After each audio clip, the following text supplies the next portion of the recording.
मुंबई आतंकवादी हमले के मास्टरमाइंड तहव्वुर राना को लेकर एनआईए की टीम भारत पहुंच गई है। तहव्वुर को ला रहा विमान दिल्ली एयरपोर्ट पर लैंड हो चुका है। बताया जा रहा है कि भारत लाए जाने के बाद तहव्वुर राना को तिहाड़ जेल के उच्च सुरक्षा वाले वार्ड में रखा जा सकता है और यही उसके जुर्मों का हिसाब होगा।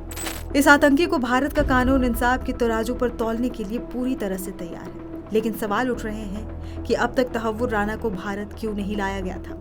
दरअसल तहव्वुर राना ने पिछले साल अमेरिकी कोर्ट में अपनी बीमारियों का हवाला देते हुए भारत को प्रत्यर्पित नहीं करने की गुहार लगाई थी। उसने कोर्ट को बताया था कि वो कई गंभीर बीमारियों से जूझ रहा है और इसके लिए कई डॉक्यूमेंट्स भी अदालत में पेश किए गए थे। ऐसे में दूसरा सवाल ये कि तहव्वुर राना को आखिर ऐसी कौन सी बीमारी है। कोर्ट में पेश किए गए रिपोर्ट्स के अनुसार तहव्वुर राना कई बार हार्ट अटैक का शिकार हो चुका है। उसे किडनी डिजीज के अलावा पार्किंसन डिजीज और कॉग्निटिव डिक्लाइन जैसी बीमारी है। ऐसे में जानते हैं कि क्या है पार्किंसन डिजीज और ये इतना खतरनाक क्यों है।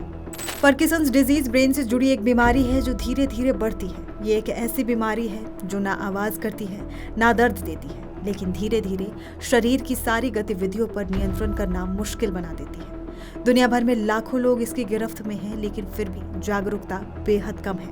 उम्र बढ़ने पर डोपामाइन बनाने वाली ब्रेन की कोशिकाएं धीरे धीरे कमजोर होने लगती है। उम्र बढ़ने के साथ ऑक्सीडेटिव स्ट्रेस, जेनेटिव फैक्टर और न्यूरो इन्फ्लेमेशन जैसी चीजें भी बढ़ती हैं। इससे पार्किंसंस का रिस्क बढ़ जाता है। पार्किंसंस डिजीज एक प्रोग्रेसिव बीमारी है जिसे किसी भी ट्रीटमेंट से पूरी तरह ठीक नहीं किया जा सकता। हालांकि दवाओं से इस बीमारी की प्रोग्रेस को रोकने में थोड़ी मदद जरूर मिलती है। एक्सरसाइज, फिजियोथेरेपी और डीप ब्रेन स्टिमुलेशन जैसी तकनीकों से लक्षणों को काफी हद तक नियंत्रित किया जा सकता है। कई देशों में पार्किंसंस की वैक्सीन को लेकर रिसर्च चल रही है। अगले कुछ सालों में इसकी वैक्सीन आने की संभावना है। अब एक नजर इस बीमारी के लक्षण पर। इसकी वजह से लोगों के हाथ कांपने लगते हैं, शरीर का बैलेंस बिगड़ने लगता है और चलने की स्पीड बहुत धीमी हो जाती है। इसके अलावा पार्किंसंस के मरीजों को स्पष्ट बोलने में भी दिक्कत होने लगती है।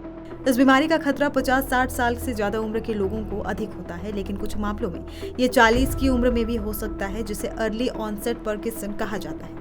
पुरुषों को महिलाओं की तुलना में पार्किंसंस का रिस्क ज्यादा होता है। पार्किंसंस के शुरुआती लक्षण इतने सामान्य होते हैं कि कई बार लोग इसे बढ़ती उम्र का असर मानकर नजरअंदाज कर देते हैं। पार्किंसंस कोई आम बीमारी नहीं, यह जिंदगी की क्वालिटी को बुरी तरह प्रभावित कर देता है। जरूरत है समय रहते इसके लक्षणों को पहचानने की और सही इलाज की दिशा में कदम उठाने की, क्योंकि अगर समय रहते आप नहीं संभले तो ये रोग आपके शरीर को धीरे धीरे जकड़ लेगा।